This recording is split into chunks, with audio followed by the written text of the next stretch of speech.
Hello students, welcome to our YouTube channel Cosmos academy.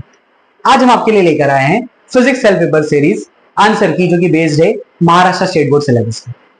इस video series के अंदर आपको बताया जाएगा फिजिक्स बोर्ड एग्जाम पेपर जो महाराष्ट्र स्टेट बोर्ड कंडक्ट करता है उसे कैसे और किस फॉर्मेट में लिखना है।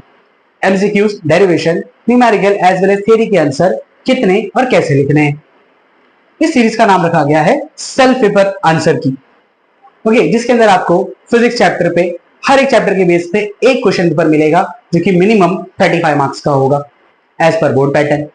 एज वेल एज साथ ही साथ आपको मिलेंगे इसके अंदर 2 हाफ सिलेबस पेपर, एक फुल सिलेबस पेपर, जिससे आप अपनी प्रैक्टिस कर सकते हो और बोर्ड के लिए प्रिपेयर कर सकते हो। रिकमेंडेशन ये है आपके लिए कि आप जितने भी क्वेश्चन पेपर है उसको आप डिस्क्रिप्शन में उसका लिंक आपको मिल जाएगा, उसे डाउनलोड करें, खुद से सॉल्व करें और बाद में आकर वीडियो देखें और एनालाइज करें कि कैसे आपको पेपर लिखना है। ओके, सो बढ़ते हैं हम अपने आज के वीडियो की तरफ।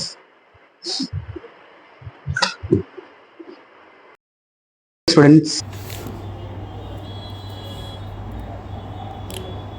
तो स्टार्ट करते हैं हम अपने सेल्फ पेपर सीरीज़ का next chapter, that is electromagnetic induction. तो जैसे आपको पता है जो भी क्वेश्चन पेपर आपको लिंक में मिलेगा उसको आपको सॉल्व करना है और बाद में इससे आके वेरीफाई करना है। तो स्टार्ट करते हैं सेक्शन ए से, that is question number 1, select and right the correct answer for the following multiple choice types of question, 1 marks question. First question, two inductors coil with inductance 10 millihenry and 20 millihenry are connected in series. What is the resultant inductance of the combination of the two coils? अब इसके अंदर जो numerical आप देख रहे हो यहाँ पर आपके इंडक्टर को सीरीज़ में लगाया, तो ये सिमिलर काम करता है रेजिस्टर की तरह। तो फॉर्मूला अगर आप यहाँ पर देखोगे L is equal to L1 plus L2। Okay, so 10 plus 20 will be 30, तो इसका आंसर हो जाएगा आपका 30 millihenry. Next, if a circular coil of 100 tons with a cross sectional area of 1 meter square is kept with its plane perpendicular to a magnetic field of 1 Tesla, what is the magnetic flux linked with the coil will be? Okay, तो यहाँ पर question देखना है, अभी हमें hint देख लिया यहाँ पर। अब फाई का फॉर्मूला होता है NBA, तो N दिया है आपको 100 टन्स, आपका मैग्नेटिक फील्ड है 1 टेस्ला और आपका जो B है वो है 1 मीटर स्क्वायर। और एक्चुअल में यहाँ पर फॉर्मूला B डॉट ए होता है, बट यहाँ पर जो थीटा है वो 0 होगा बिकॉज जो आपकी मैग्नेटिक फील्ड है और जो आपका एरिया वेक्टर है वो पैरेलल होगा। ओके, तो इसको सॉल्व करेंगे हम लोग। N इज़ 100, आपका B1 और एरिया 1, तो आंसर आ जाएगा आपका 100 weber. Question number 3, if a coil of metal wire is kept in a uniform magnetic field then, अगर स्टेशनरी मैग्नेटिक फील्ड में रखेंगे हम लोग तो क्या होगा, neither EMF nor current is induce, option C. Fourth one, 1 henry is equivalent to, तो इसका जो आंसर होता है वो होगा आपका ओम सेकेंड। ओके, तो जैसे MCQs के बारे में आपको पता है, MCQs का जो आंसर है आपको डायरेक्टली लिखना होता है, option along with answer. Okay, next आपका 1 marks question, question number 2, answer the following question. What does the negative sign indicate in Lenz law? तो ये क्या आपको सिर्फ स्टेटमेंट लिखना है जो कि क्या बताता है, negative sign in Lenz law indicates that EMF induce in the coil is in such direction that it opposes the change in magnetic flux link with the coil. तो आप ये लिखोगे तो आपको मिलेगा 1 marks. Next, a conducting loop of area 1 meter square is placed normal to uniform magnetic field 3 Weber per meter square. If the magnetic field is uniformly reduced to 1 Weber per meter square in a time of 0.5 second, calculate the induced EMF produced in the loop. तो यहाँ पर जैसे आपके पास formula होता है induce EMF का d∅dt, और we can say that φ2 minus φ1 upon t। तो फाई का फॉर्मूला होता है BA, तो B2 है माइनस B1 है, ए हमने कॉमन निकाल लिया बिकॉज कॉन्स्टेंट है वो, तो B2 माइनस E1। अब सारी वैल्यू पुटअप करेंगे, एरिया 1, मैग्नेटिक फील्ड फाइनल 1 थी, इनिशियली 3 थी और टाइम में 0.5, सॉल्व करोगे तो आपको आंसर मिल रहा है 4 volt. Next, define self inductance, इसका डेफिनेशन लिखोगे तो मिल जाएंगे आपको 1 मार्क्स। 1 मार्क्स के क्वेश्चन आपको ध्यान रखना है कि यहाँ पर हाफ मार्क्स का सिनेरियो नहीं होता, आपको आइदर 1 मिलेगा या तो 0 मिलेगा। ओके, नेक्स्ट स्टार्ट करते हैं section B, that is 2 marks question, attempt any 4 question of the following. तो क्वेश्चन नंबर 3 यहाँ पर दिया हुआ आपको, state Faraday law of electromagnetic induction, तो आपको दोनों लॉ लिखना है, ईच लॉ कैरी 1 मार्क्स, तो आपको मिल जाएंगे 2 marks. Next topic is derive an expression for energy stored in the magnetic field in terms of induce current. तो सबसे पहले इसका आप सर्किट डायग्राम और एक्सप्लेनेशन करोगे तो हाफ मार्क्स। उसके बाद में आपके पास फॉर्मूला होता है E is equal to minus d∅dt, और we can say that minus L/di/dt। Work done का फॉर्मूला हमारे पास होता है minus bracket minus L di/dt I/dt, जिसका आपको सॉल्व करने में मिलेगा L/i है, तो इसमें मिलेंगे हाफ मार्क्स। फिर टोटल वर्क डन का फॉर्मूला होगा इंटीग्रल ऑफ dw, जिसकी वैल्यू आप पुटअप करोगे L/i with the limit of 0 to h के लिए हाफ मार्क्स, और फाइनल सॉल्व करने पर आपको आंसर मिलेगा हाफ L/s, जिसके लिए मिलेंगे हाफ मार्क्स, टोटल हो गए 2 marks. Question number 5, the magnetic flux through a loop varies according to the relation φ is equal to 80² plus 60 plus c, where c is the constant, φ is in milli weber, ध्यान रखना ये चीज़ milli weber में, और t is in second. What is the magnitude of induce EMF in the loop at t equal to 2 second. तो हमारे पास ई का फॉर्मूला होता है D five by D T, जिसके लिए मिलेंगे आपको हाफ मार्क्स। फिर इस फाइव की वैल्यू का पुटअप करोगे, that is 80 square plus 60 plus c, उसके लिए मिलेंगे आपको हाफ मार्क्स। नेक्स्ट इसको डिफरेंशिएट करोगे तो आपको आंसर मिल जाएगा 60 प्लस 6, जिसके लिए मिलेंगे हाफ मार्क्स। नेक्स्ट टाइम की वैल्यू 2 पुटअप करेंगे तो 16 इंटू 2 प्लस 6, जो आपको आंसर आएगा 38। अब ध्यान रखना है, जो आपका यहाँ पर आपका फाई है वो मिली वेबर में है, तो यहाँ पर जो वोल्टेज मिलेगा वो मिली वोल्ट में मिलेगा। तो आपको याद रखना है जो आपका न्यूमेरिकल होता है वो प्रॉपर एसआई यूनिट के साथ आपको लिखना है। अगर आप प्रॉपर एसआई यूनिट नहीं लिखेंगे तो आपका आंसर का हाफ मार्क्स कट जाएगा।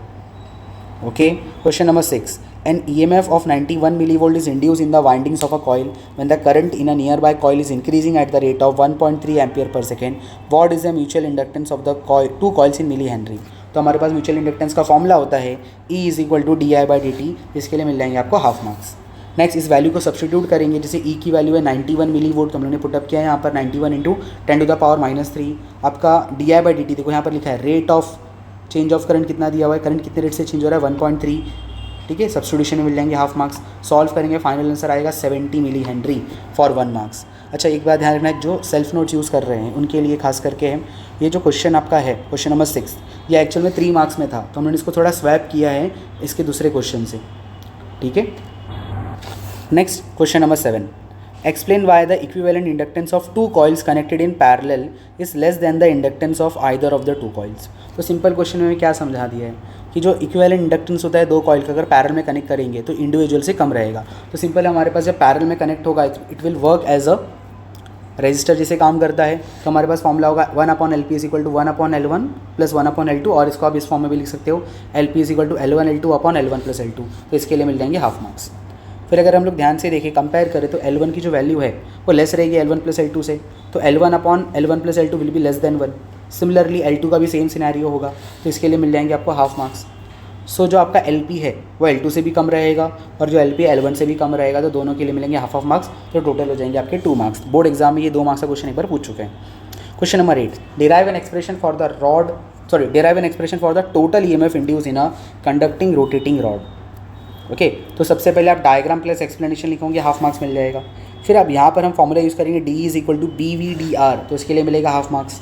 नेक्स्ट इसको इंटीग्रेट करेंगे और वैल्यू सब्स्टिट्यूट होगी, दैट इज D की वैल्यू BVDR, उसके लिए हाफ मार्क्स। फिर इंटीग्रेशन आप V की वैल्यू होती है R ओमेगा, वो पुटअप होगा। फिर B ओमेगा लिमिट्स होगी 0 से L R। अब इसको सॉल्व करोगे, लिमिट्स पुटअप करके तो आपको फाइनल आंसर मिलेगा B ओमेगा L²/2, जिसके लिए मिलेंगे हाफ मार्क्स। तो टोटल हो गए आपके 2 मार्क्स। तो ये था आपका section B। Next section C, that is 3 marks question, attempt any 4 question of the following. तो क्वेश्चन नंबर 9 इसमें दिया हुआ है डिफाइन। तो आपको देखो यहाँ पर 3 चीज़ें डिफाइन करनी है, eddy current, self inductance in terms of work done and back EMF। तो each definition will carry 1 marks, और तीनों डेफिनेशन लिखोगे तो आपको मिल जाएंगे 3 marks. Next derivation based question, obtain N expression for EMF generated in a conductor of length L moving in uniform magnetic field B with uniform velocity V along x axis. तो अगर आप ध्यान से देखोगे, ये जो क्वेश्चन है आपका ट्रांसलेशनल मोशन ऑफ EMF वाला क्वेश्चन है। तो सबसे पहले उसका डायग्राम के लिए हाफ मार्क्स मिलेगा, उसको प्रॉपरली एक्सप्लेन करोगे तो 1 मार्क्स मिलेगा। फिर आपका E का फॉर्मूला होता है d∅/dt, हाफ मार्क्स। फिर फाई की वैल्यू होती है BLX, उसके लिए मिल जाएंगे आपको हाफ मार्क्स। BL कॉन्स्टेंट है, बाहर आ जाएगा dx/dt, और dx/dt विल बिकम V, तो फाइनल आंसर आ जाएगा BLV, जिसके लिए हाफ मार्क्स। तो टोटल हो गए आपके 3 marks. Okay, next question number 11, derive an expression for energy density stored at any point in a magnetic field. तो सबसे पहले इसका डायग्राम प्लस एक्सप्लेनेशन आप शॉर्ट में लिख दोगे तो आपको मिल जाएंगे हाफ मार्क्स। नेक्स्ट, अब यहाँ पर UB इस energy density of a magnetic field, जो कि हो जाएगा UB अपॉन वॉल्यूम हो जाएगा आपका A इंटू लेंथ। अब UB का फॉर्मूला होता है आपके पास हाफ Li², तो इसके लिए लिखेंगे आप पूरा, इसको मिल जाएगा आपको हाफ मार्क्स। नेक्स्ट सोलेनॉइड के लिए अभी अगर एग्जांपल ले तो L का फॉर्मूला होता है इंडक्टेंस का μ0n²AL, इसके लिए हाफ मार्क्स। फिर इसको हम लोग पुटअप करेंगे, सॉल्व करेंगे तो you will get UB is equal to half μ0n²I², इसके लिए हाफ मार्क्स। नेक्स्ट अगर इसको B के टर्म्स में लिखना है तो सोलेनॉइड के लिए B का फॉर्मूला होता है μ0Ni, ठीक है। इसको जब पुटअप करके सॉल्व करोगे तो आपको एक आंसर फाइनल मिलेगा, UB इज़ B²/2μ0। तो हो सकता है ये डेरिवेशन यहीं तक करना रहे, ठीक है, बट ये एक्स्ट्रा पार्ट मैंने बताया आपको, हो सकता है कि डेरिवेशन यहाँ तक भी आ सकता है, यहाँ तक भी आ सकता है, तो आप पूरा ही करो। ओके, नेक्स्ट क्वेश्चन नंबर 12, जैसे ये क्वेश्चन नंबर 6 जो सेल्फ नोट्स यूज़ कर रहे हैं, तो क्वेश्चन नंबर 6 को हम लोगों ने इससे स्वैप किए। ओके, तो primary of a transformer has 40 turns and works on 100 volt and 100 watt. Find the number of turns in the secondary to step up voltage to 400 volt. Also calculate the current in the secondary and primary. तो सबसे पहले आप formula यहाँ पर लिखोगे E P upon A S equal to N P upon N S, N is equal to I S upon I P, जिसके लिए मिल जाएंगे आपको हाफ मार्क्स। फिर हम सबसे पहले यहाँ पर एन एस कैलकुलेट करेंगे, तो सारी वैल्यूज आप पुटअप करोगे। ई पी की वैल्यू 100 है, ई एस आपका 400 है, एन पी इज़ 40, तो आपको एन एस मिल जाएगा 160 सब्स्टिट्यूशन पे हाफ मार्क्स, और एन एस मिल जाएगा 160 कैलकुलेशन के बाद। फिर पावर का फॉर्मूला होता है E P I P is equal to E S I S, ideal transformer के लिए, उस फॉर्मूले के लिए हाफ मार्क्स। फिर सब्स्टिट्यूशन करना है यहाँ पर, उसके बाद आई पी की वैल्यू मिली, देखो सब्स्टिट्यूशन में पावर दिया 100 वाट, ठीक है, और ई पी दिया है आपको 100 वोल्ट, तो आई पी मिल जाएगा आपको यहाँ पर सॉल्व करके 1 एम्पियर, तो इस पे आंसर पे मिलेंगे आपको half marks. Next similarly same formula power का यूज़ करोगे, यहाँ पर भी पावर है 100 वाट, आपका जो ई एस है वो मिलेगा 400 वोल्ट, तो आई एस मिलेगा 0.25 एम्पियर, तो इसके लिए मिलेंगे हाफ मार्क्स। टोटल हो गए 3 marks. Next question number 13, a long solenoid consisting of 1.5 into 10 to the power 3 tons per meter has an area of cross section of 25 centimeter square. A coil C consisting of 150 tons NC is wound tightly around the center of the solenoid. Calculate for a current of 3 ampere in the solenoid, the magnetic flux density at the center of the solenoid and the flux linkage in the coil C. तो magnetic flux density मतलब magnetic field निकालना है आपको, इसका formula solenoid के लिए होता है म्यू नॉट एन आई, ठीक है, तो इस फॉर्मूले के लिए मिलेंगे हाफ मार्क्स। फिर सारी वैल्यू सब्स्टिट्यूट करेंगे, आपकी म्यू नॉट की value 4.4 into 3.142 into 10 to the power -7, N दिया है आपको, देखो यहाँ पर 1.5 इंटू 10 to the power 3, और करंट है 3 एम्पेयर, सब्स्टिट्यूशन के लिए हाफ मार्क्स, और फाइनल आंसर के लिए आपको 1 मार्क्स, जो कि है 5.66 into 10 to the power -3। Flux linkage का फॉर्मूला यहाँ पर हो जाएगा NBA, फॉर्मूले के लिए हाफ मार्क्स। फिर सारी वैल्यू पुटअप करेंगे। अब फ्लक्स लिंकेज कौन से कॉइल के लिए? सी, तो सी का देखोगे टर्न्स कितना है 150, पुटअप किया। Magnetic field I 5.66 into 10 to the power -3, और एरिया कितना दिया है आपको 25 सेंटीमीटर स्क्वायर, पुटअप करेंगे, सॉल्व करेंगे, तो you will get flux linkage की value 2.12 into 10 to the power -3 weber, तो सब्स्टिट्यूशन के लिए हाफ मार्क्स और फाइनल आंसर के लिए half marks. Last question number 14, distinguish between step up transformer and step down transformer. तो यहाँ पर 3 मार्क्स के लिए डिफरेंस है, तो ईच डिफरेंस कैरी 1 मार्क्स, तो आपको मिल जाएंगे 3 मार्क्स। ओके, नेक्स्ट सेक्शन के तरफ बढ़ते हैं हम लोग।